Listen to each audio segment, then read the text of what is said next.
I just feel like the reason she's pushing this book is because she knows their ship is sinking and on fire. All right, guys, I know that you want to support the cause. I know that you want to support Charlie Kirk and his family and his organization, but you need to be really careful who and where you're buying your merchandise from. Everyone grieves differently, that is for sure. Because allegedly Erika Kirk went on a shopping spree not even 24 hours after. The publishers appear to have pulled the book at the very moment supporters were preparing to buy it, and that timing has left a heavy cloud hanging over the entire situation. Erika's reaction only deepens the unease, because the decision now looks less like a simple business move and more like a moment people can't stop questioning. What makes it harder to ignore is her own admission that she never actually read the book, a detail that undercuts the certainty with which it had been discussed. At the same time, screenshots are circulating from fans who say they already paid for pre-orders, special access, and limited bundles, only to see the release vanish without warning. Instead of clear answers or refunds, they say they have been met with silence from Erika and Tusa management. And now the question lingers without resolution. Was this just damage control, or were people being led into something from the beginning? All people grieve differently, okay, but 3 months after your soulmate is tragically murdered in front of the world, you thought it was a good idea to publish and promote this book right Before now. anyone even got to the fans' reaction, there was already a quiet moment that changed how people saw Erika. It happened during one of her recent appearances promoting Charlie's book, Stop in the Name of God, a project that has been presented as deeply personal, built around the things Charlie was said to value most: rest, family, and love. She has spent the country speaking about it, repeating the message that this book carries something sacred for her and for everyone else who followed his work. Then, in a clip that spread quickly on TikTok, she said she had not yet read the book herself because she wanted to save that experience for a special moment. That one admission landed differently than the rest of her message. It made people stop, not because it was dramatic, but because it felt revealing in a way she may not have meant. Last few chapters, and it's not because of timing, it's just because my head's not there yet. Because there's only so many firsts you get in your life, and there's going to be the first and last time that I read that book for the first time, and so I'm really just trying to. Erika seemed to be reaching for a moment that carried meaning, trying to present the book as something deeply personal, almost sacred in its timing. But the response it drew was not what she intended. There was a quiet disconnect, a sense that the emotion she was trying to convey did not fully translate to those listening. What stayed with people instead was a single, unexpected admission that she had not read the very book she had been promoting so consistently over the past 3 months. It shifted the tone of everything around it, not loudly, but enough to create doubt where certainty had once been presented.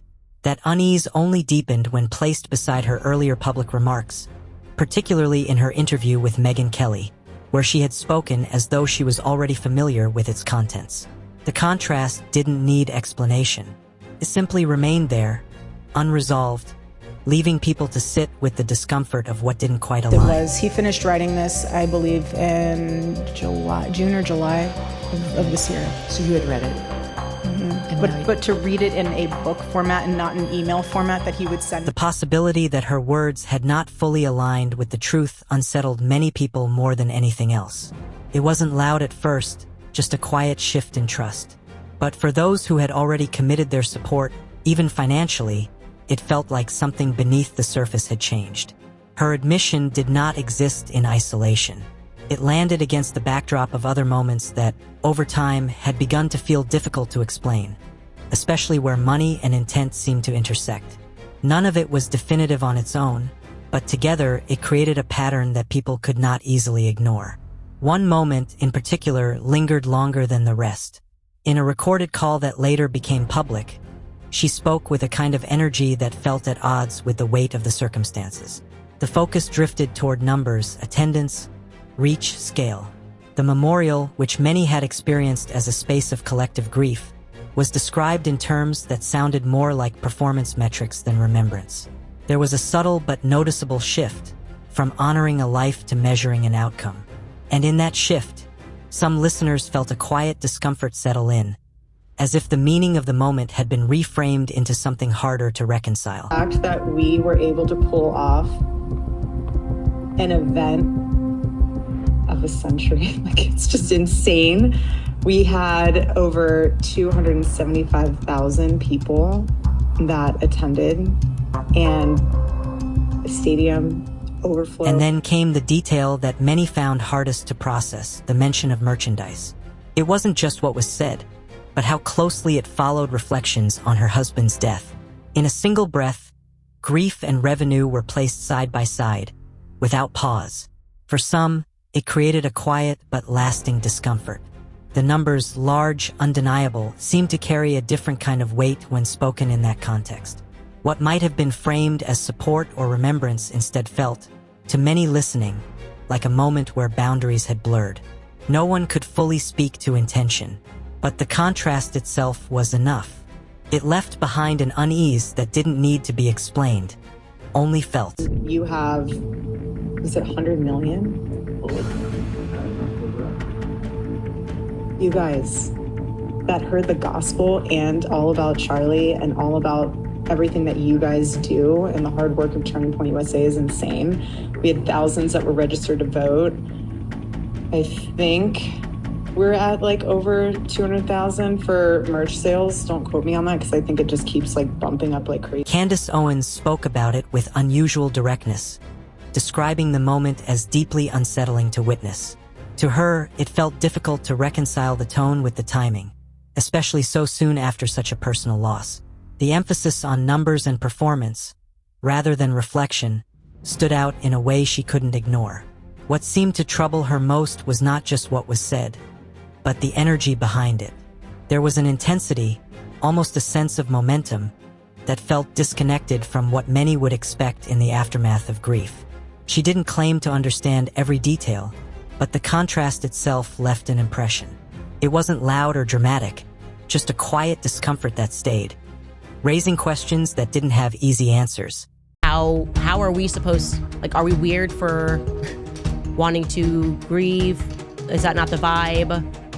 How can we take paid time off when Erika's wife is saying full steam ahead? It's very strange. It is even kind of using this idea of Charlie being in heaven, looking down, and the laughter. I don't know. I feel like the rest of you. Now attention has shifted to a new set of concerns, ones that, for some, do not feel entirely unexpected.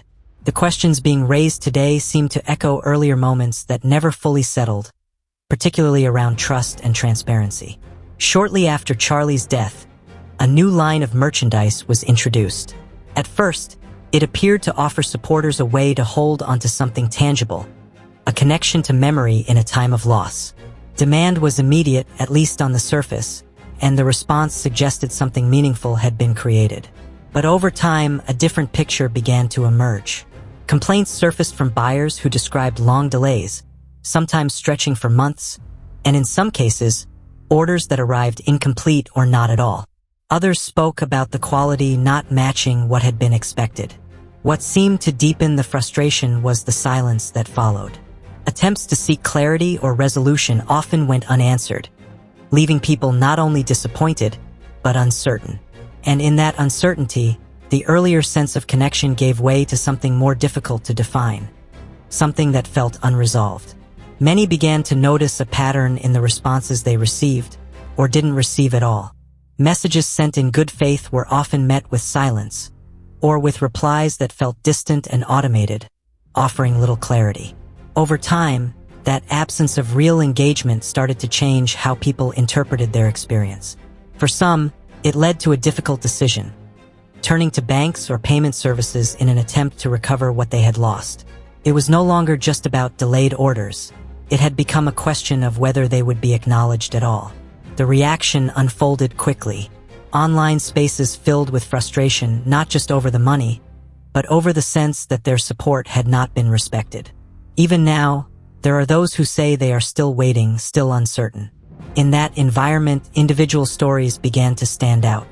One post, shared widely, captured a feeling many seemed to recognize, of repeated attempts to reach out, of receiving the same impersonal replies, and of slowly realizing that resolution might not come as expected.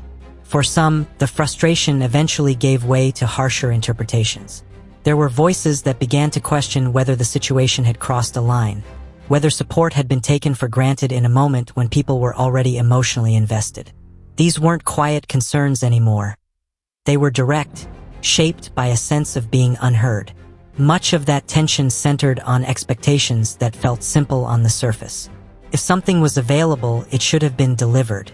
If it wasn't, there should have been clarity.